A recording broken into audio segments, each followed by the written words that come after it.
اور ان کو نوح کا قصہ پڑھ کر سنا دو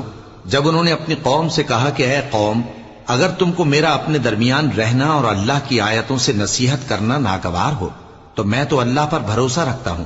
تم اپنے شریکوں کے ساتھ مل کر ایک کام جو میرے بارے میں کرنا چاہو مقرر کر لو،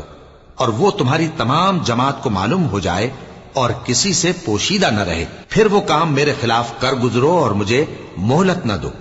اب اگر تم نے منہ پھیر لیا تو تم جانتے ہو کہ میں نے تم سے کچھ معاوضہ نہیں مانگا، میرا معاوضہ تو اللہ کے ذمے ہے، اور مجھے حکم ہوا ہے کہ میں فرما برداروں میں رہوں۔ پھر ان لوگوں نے ان کی تکذیب کی تو ہم نے ان کو اور جو لوگ ان کے ساتھ کشتی میں سوار تھے سب کو طوفان سے بچا لیا اور انہیں زمین میں خلیفہ بنا دیا، اور جن لوگوں نے ہماری آیتوں کو جھٹلایا ان کو غرق کر دیا۔ تو دیکھ لو کہ جو لوگ ڈرائے گئے تھے ان کا کیسا انجام ہوا۔ پھر نوح کے بعد